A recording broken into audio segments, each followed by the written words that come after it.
Did the former president of the United States just play kingmaker in a foreign election? And if so, what does that mean for America's role on the global stage?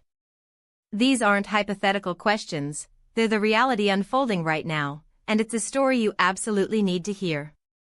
Before we dive into this fascinating geopolitical development, if you want to stay on top of everything happening in US politics, including these unexpected global connections, hit that subscribe button right now and leave a like. It really helps this channel grow and allows us to bring you these in-depth reports. So, a right-wing presidential candidate in Colombia, Abelardo de la Espriella, has just publicly thanked none other than President Donald Trump for his support. This isn't just a polite nod, it comes at a crucial moment for de la Espriella, who emerged victorious in the initial round of Colombian presidential elections. This victory, while significant for him, has now been explicitly linked to the backing of the former American president. Now, what's truly bizarre, and frankly, deeply telling, is how this message of thanks was delivered.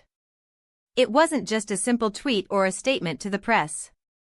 No, de la Espriella's message included an AI-generated image. And this isn't just any AI-generated image, it's a potent symbol. We're talking about a bald eagle, the iconic emblem of the United States, depicted right next to a tiger, which is often associated with strength and power, and in this context, presumably representing Colombia or perhaps de la Espriella himself.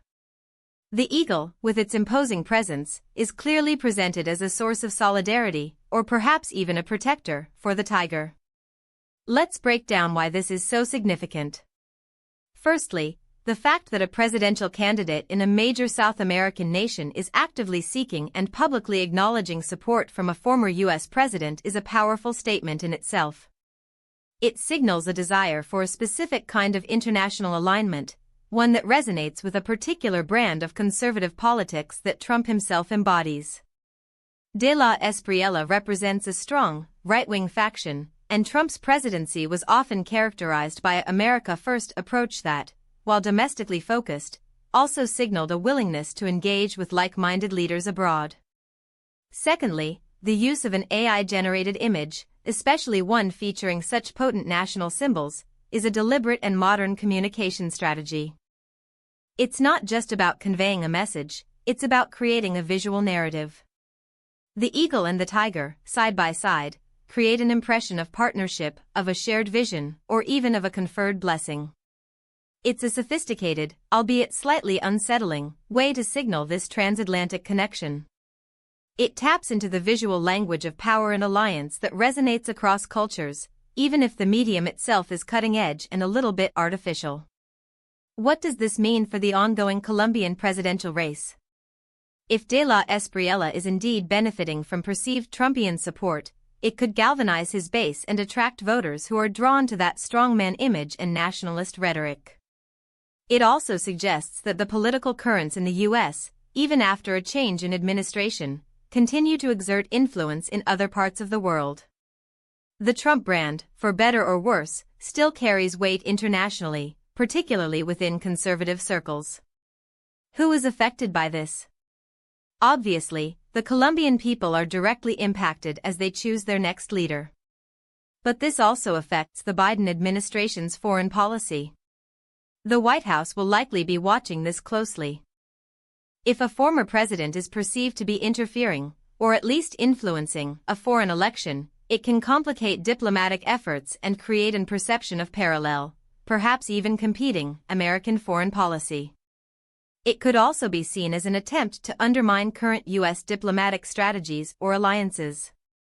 The possible outcomes here are varied and could be quite dramatic.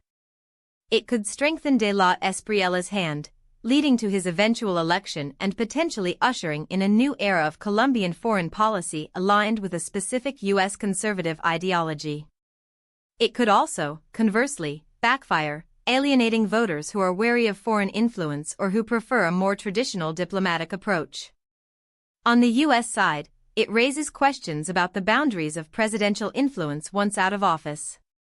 Is this a legitimate expression of ideological solidarity, or is it a subtle, yet significant, act of political interference? This development is a stark reminder that politics is no longer confined by borders. The digital age, and now AI, allows for new and innovative ways to build alliances and project influence. The image of the eagle and the tiger is more than just a piece of digital art, it's a symbol of a potential new axis, a cross-border political connection that could redefine regional dynamics and challenge existing international norms. It's a story that highlights the evolving nature of political communication and the enduring, and perhaps surprising, power of a former U.S. president's endorsement on the global stage. So what do you think about this? Is this a smart political move by De La Espriella, or is it a dangerous overreach for a former U.S. president to be involved in foreign elections? Drop your opinion in the comments below. I read every single one. This is a rapidly developing story, and we'll be keeping a close eye on it. Stay informed, stay engaged.